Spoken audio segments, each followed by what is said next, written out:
Thank you, everyone, for joining us for the July meeting of Australian Walking Artists.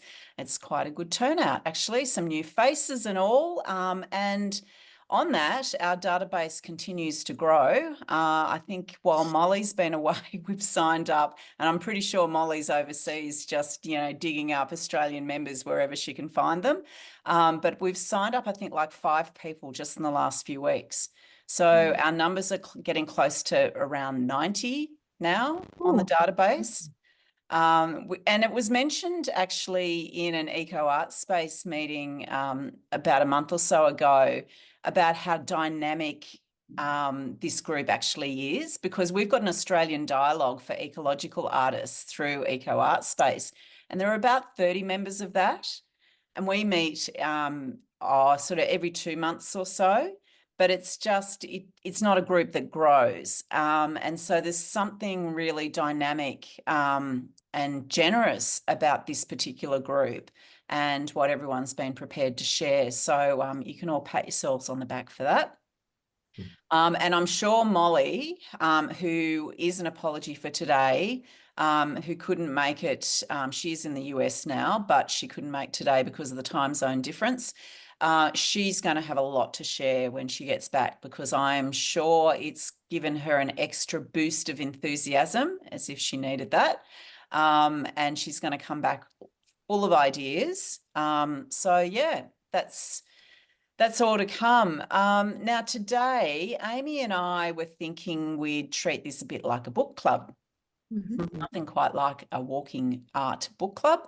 Has anyone here been part of a book club before? No, Amy, you haven't. Oh my goodness, of all the people. I thought you would have been in a book club. Yeah, no, I haven't, but I am quite a big reader. Yeah, right. I was in an art book club at one stage and discovered I was the only person reading the books, and that really everyone just came to drink wine, and I got a bit frustrated and left, and I've never been invited back to another book club since. So I'm assuming, yes, let's start another one. Let's start the Australian Walking Artists Book Club. And I guess it's one of those things, like I know I had an email about this through the week saying, I don't really have any books on walking art. And I guess the thing is, it's not really just about the walking art. It's about, walking. It's about being in the landscape, being part of the landscape. There's a whole range of ways of approaching this. I know Amy's been busily collecting books in the background in preparation for today. And we also have a book-inspired sound piece. Now, do we want to start with that, Amy? Yeah, I think so. And I can give a bit of background to it as well. It's interesting about the book club thing. So with the snippet that you're going to hear of my audio is from my bookish podcast.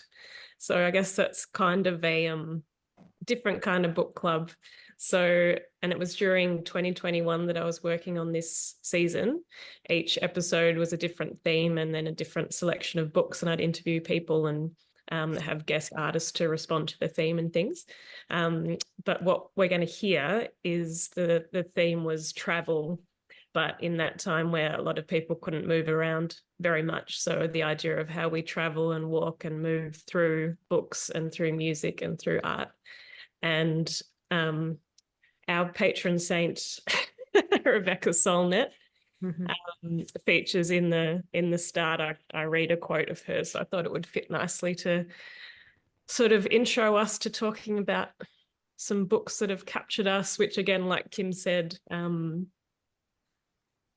the whole group, it's so diverse the way we each think about walking and creativity and moving through the world. So hopefully this just gives us a little creative space to start and a bit of which never goes astray.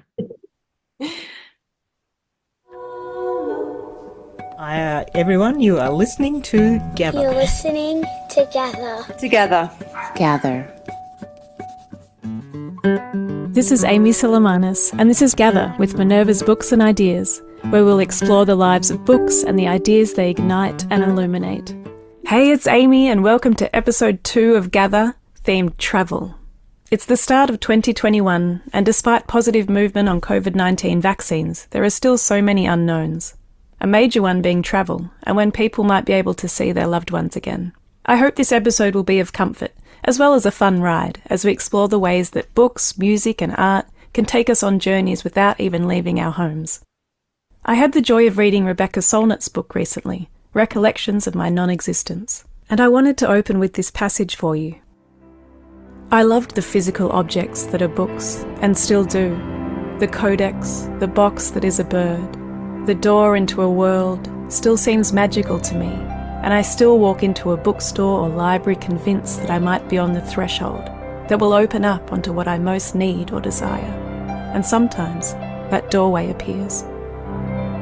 When it does, there are epiphanies and raptures in seeing the world in new ways, in finding patterns previously unsuspected, in being handed unimagined equipment to address what arises, in the beauty and power of words. The sheer pleasure of meeting new voices and ideas and possibilities, having the world become more coherent in some subtle or enormous way, extending or filling your map of the universe, is not nearly celebrated enough. Nor is the beauty of finding pattern and meaning. But these awakenings reoccur, and every time they do, there's joy.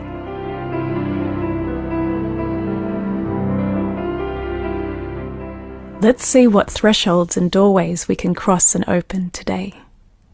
In this episode, we'll explore travel and Hugh Kenner's concept of the elsewhere community, physical or virtual, collected in a book from his 1997 Massey lectures, exploring the grand tour of the world and the mind.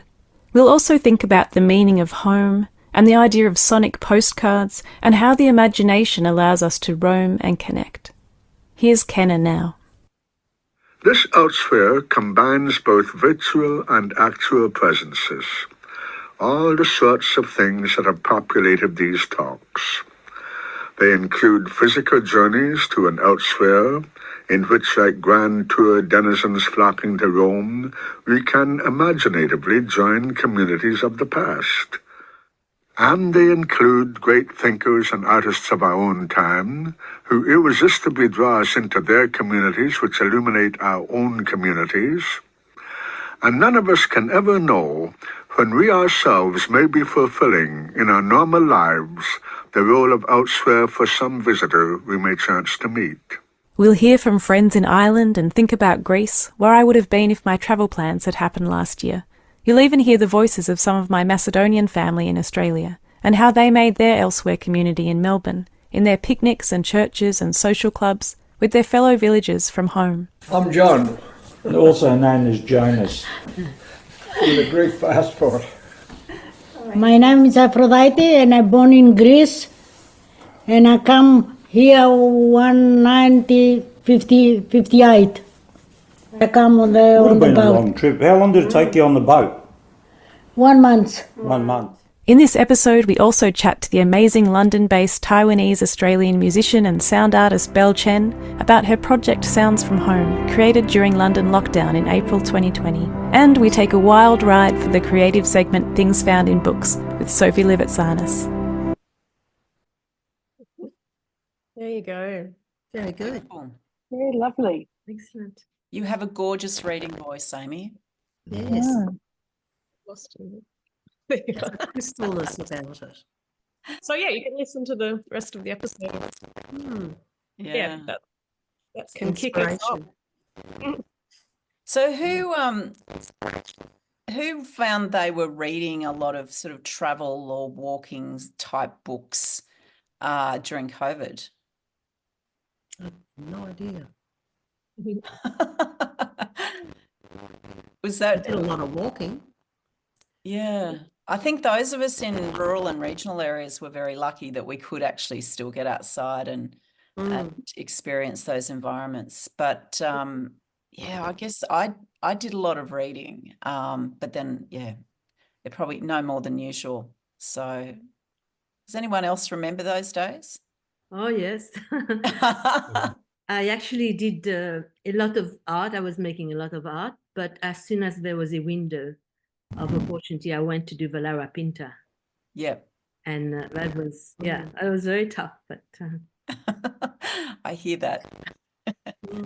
Yeah. And so has anyone got a book? Have you brought a book today to share with everyone? I did, and I think everybody knows the book. Which one is that, Julie? Yep. Wanders. Yep. Has everybody got that one? Known that one? No. Yes, I know that. I haven't read that one, but is there something from that Yes, that you would I like will. to read?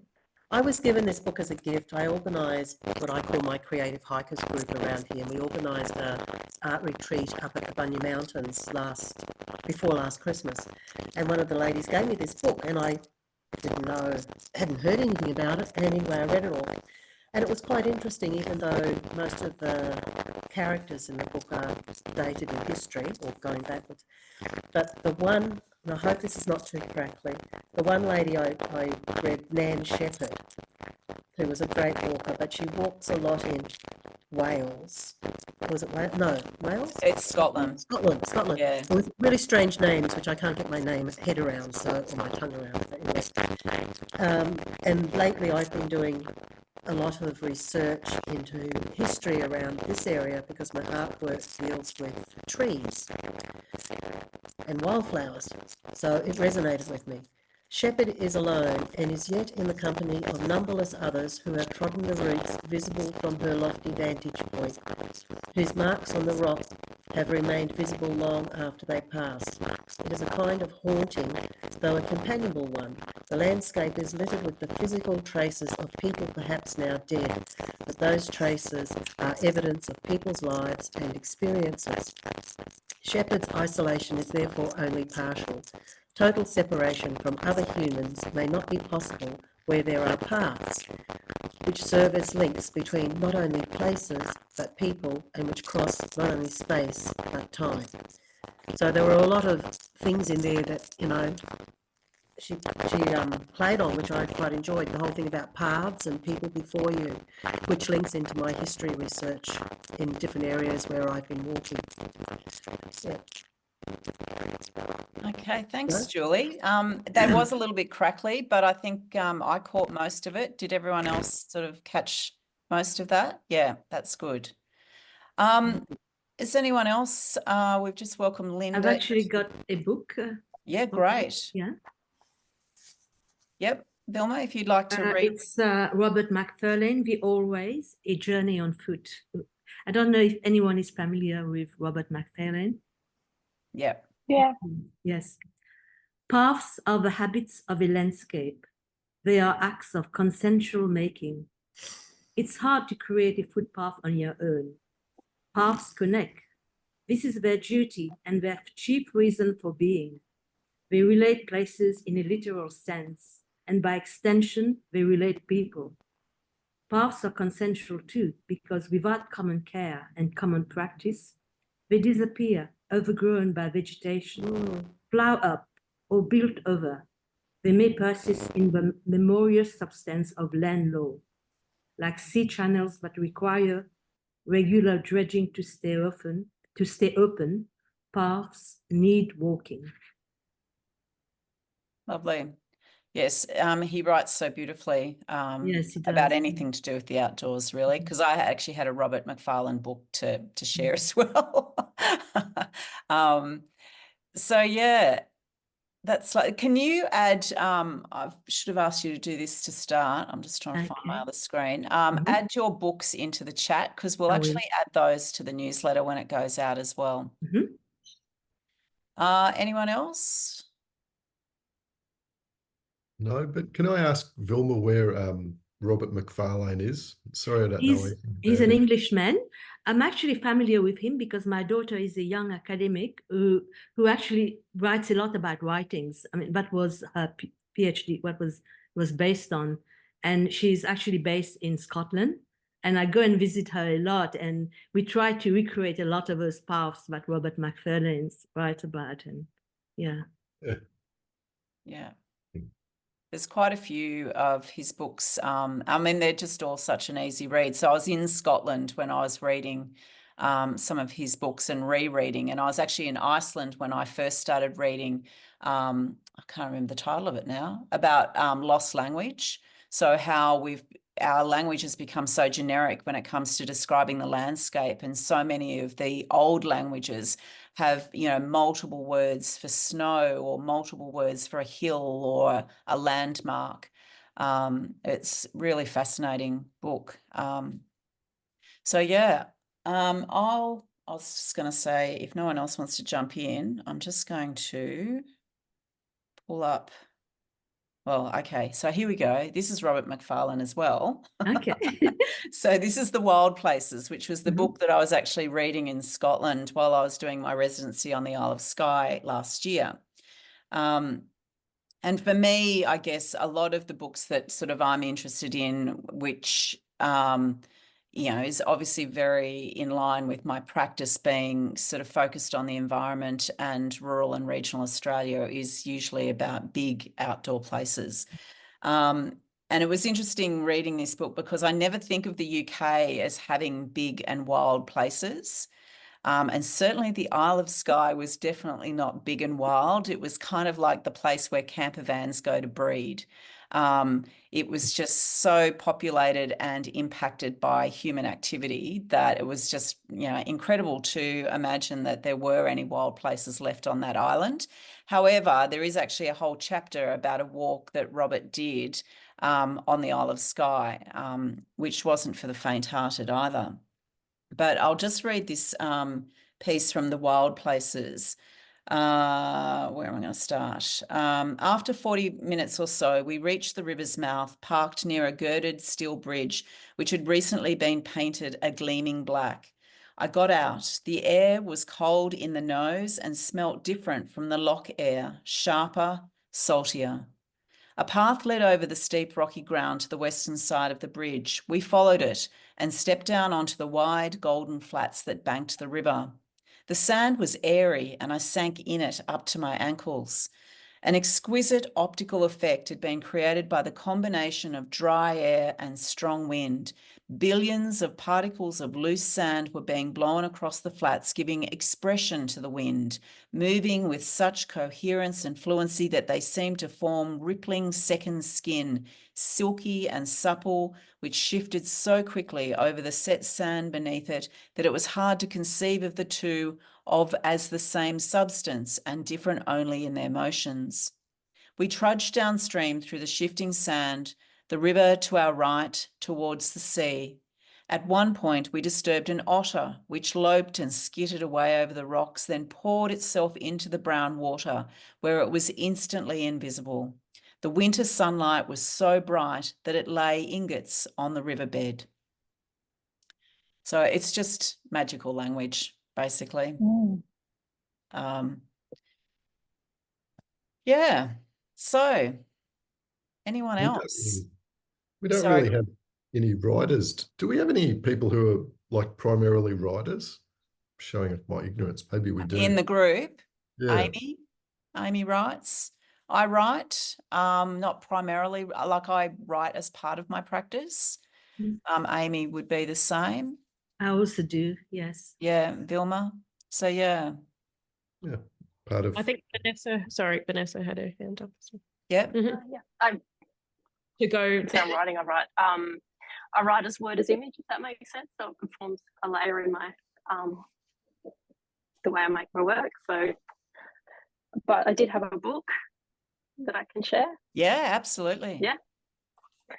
I thought about it quickly this morning, and I grabbed one that is based in Boorloo or Perth because I thought that would be appropriate. So it's Swamp, Walking the Wetlands of the Swan Coastal Plain by, and I'll mispronounce her name because I'm pretty bad at pronunciation, Nandi Chinna. And it's a little book that I like to pick up and look at because my walking practice is kind of very much based around being here in Boorloo and taking short everyday walks. So taking the same walk over and over again and that sort of thing. So just thought, and I can just read one poem from the book and it's a really beautiful book. Swamp walking. The Spectacles Billea Regional Park. Down a narrow track fringed by reeds, a small tiger snake pauses, then slips from the path. Enter as if through a door from electroluminance into perambular eclipse. There is a bright world of candescent blue, and then there is the swamp. Viridian herbage wefts beneath the pale bark of tea trees, leaning against angles, a cross-hatched trellis of shadows. Through this tannin-stained water beckons, dragonflies hover. Digi-digis whistle, loud, soft, loud. I see you, I don't see you. My skin is shed out there beyond the circling paper barks, a skein of shirts and jackets, hats and shoes, abandoned along with my memorized numbers, forgetting the ground springs back, leaving no footprints. Lovely. Yeah. Thank you. A beautiful book. Yeah. It's so Yeah. beautiful. Pop that in the chat. We're going to I have a will. great book list, I think, by the time we get this newsletter out. I have one. Yes, Annalise. It's by an artist and monk. I don't know how to pronounce his name, Ernesto Pujol. It's called Walking Art Practice, Reflections on Socially Engaged Paths. And there's just one short section. It's not really written as a story. It's more reflections on ideas of walking and maybe also what has an effect on us as artists, as well as developing walks which have a social engagement. So I'm just going to read the first one, which is One Walks One. My humanity is very prosaic. It often challenges me with its childlike wants before a walk and with its recovery needs after walking. However, when I finally walk, something transformative happens. The walker is the true me. I do not mean that it's the best of me, or in as much, it is much more than that. It is about the coming together of all of me finally achieving a healed unity during the walk. I walk neither as a needy body nor as a utopian thinker. I walk as one with myself. Myself is finally unified by the walk. Brain and body become mind, and in becoming mind, I am mindful. I walk mindfully, and in doing so, I walk as one with nature. This is a oneness that is greater than I. It is not about the fusion of two different but parallel realities, but about one ultimate reality that requires inextricable moving elements. Walking vanquishes the inner and outer duality of the human animal and of humanity and nature. Walking unifies the interiority of the walker and walks it back to nature, completing and reintegrating the walker and thus completing nature. Nature needs us. We both lost when we were separated. We too were an important element in its internal balance. Oh, that's beautiful.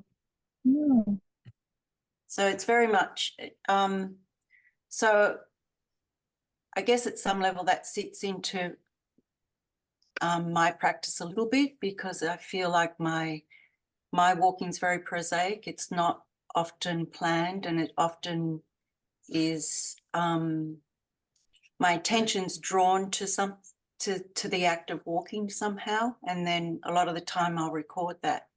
Sometimes it's in nature, but I live in an urban environment, so I try and find the connection to place through that physicality, I guess, of being there, of being aware and being there. So it's kind of a nice piece for me. Great. Thank you. It's all right. Has anyone got any other readings they'd like to share? Molly has popped something into the notes for the meeting from Molly, it says. Radhika Subramanian gave us a keynote speech at the Walking Art Conference, and it was amazing. The article Footprint and Itinerary, she's added a link in those in the notes, which is a PDF. She said this is an expanded version of what she shared in Girona. Radhika's discussion of the footprint as an artifact and metaphor is beautifully crafted. Her book is due to be published later this year. Please enjoy this text about walking. So that'll go out in the meeting notes as well, if you want to tap into that. I just had a very short one, Yeah. which is part of the Maps and Memes book.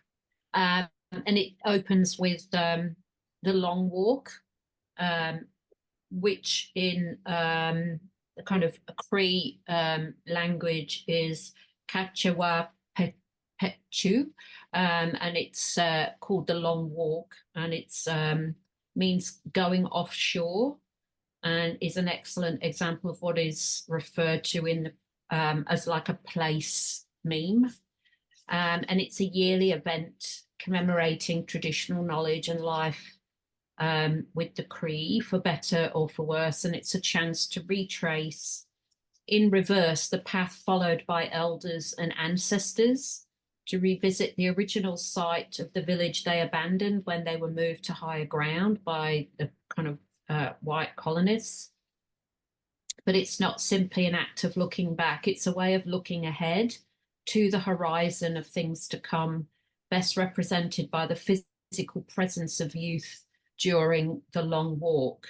And it's very important, and it brings first-hand perception as verbal or textual description cannot do of the struggle for survival Cree elders and ancestors undertook on a fairly regular basis.